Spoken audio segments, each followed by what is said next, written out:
Paris est éliminé de la Champions League, j'ai l'impression que ça fait rire beaucoup de Français. Sauf qu'en attendant, Paris joue la Ligue des Champions pendant que nous on joue la Ligue des Champignons. Avec en attaque Roger Sepp et Louis Giroll. Donc restons dignes les mecs. Il était une fois City, Paris Saint-Germain. Je rappelle que c'est une demi-finale de Ligue des Champions, monsieur Mauricio Pochettino. Mais qui met un costume sur un gilet? Mais tu t'es cru à la foire de la patate dans le Médoc ou comment ça se passe? Même Pascal Duprat il aurait pas osé. Tu m'étonnes que les arbitres ils sacent le PSG avec ça. Et le match va démarrer alors que dans le même temps Clermont Foot se déplace à Grenoble, mais on en a rien à foutre. Toujours est-il que le match démarre sur une configuration bien définie. City laisse le ballon aux Parisiens et les Parisiens laissent le ballon à Marquinhos. Alors on rappelle qu'il est Marquinhos, hein, capitaine du PSG, l'un des meilleurs défenseurs du monde. Putain, entre autres au match aller. Bref, le mec il est partout. Mais quand je dis partout, c'est partout, hein. Genre t'es chez toi, tu passes l'aspirateur, tu soulèves ton tapis, y a Marquinhos. Tu vas au McDo, tu commandes un menu, c'est Marquinhos qui te l'apporte. Et d'ailleurs, c'est lui qui a failli ouvrir le score à City, encore une fois de la tête. Ce mec est incroyable. Il est incroyable. Quand il est dans une surface adverse, on dirait qu'il fait du trampoline avec des échasses. Quelle détente incroyable. Comme Icardi. Oui, lui aussi, il a une détente incroyable.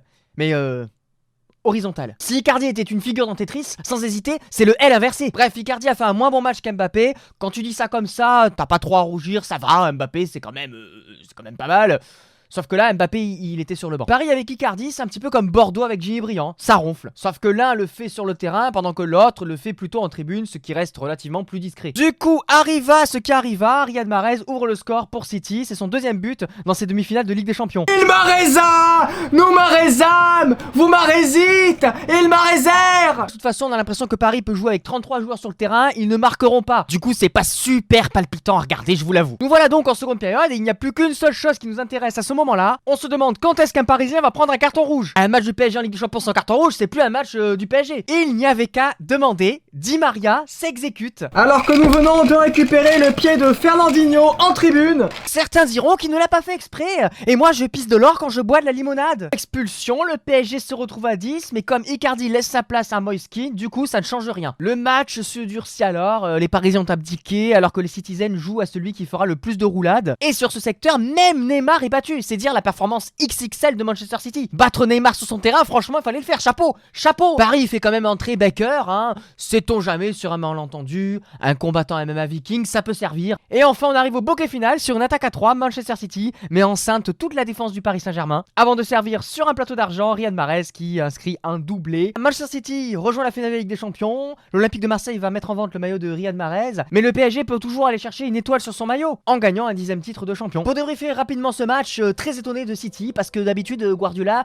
il aime avoir la possession de balle même quand il doit défendre un score, tu vois. Et là il a laissé le ballon aux Parisiens. Choix gagnant puisque Paris a pêché dans la finition. À l'image de Neymar, Neymar c'était ton match, c'était ton heure. Et qu'est-ce que t'as fait? Mais t'as rien fait, voilà, t'as rien fait, il n'y avait pas Mbappé, c'était à toi de porter ton équipe comme tu l'as fait dans les matchs précédents. Sauf que là Neymar c'était DiCaprio dans Titanic. Il est bien gentil mais à la fin il coule. Il a été trop gentil, trop tendre. Ça a manqué de magie, ça a manqué de rapidité. C'est-à-dire tu tricotes.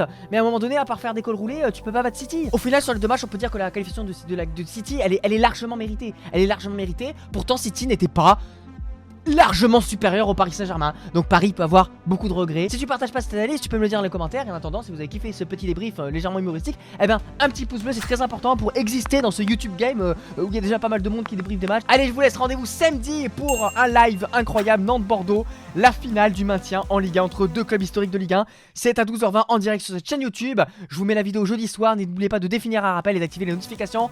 Allez, prenez soin de vous. On est où? On est là. Vive le football et ciao.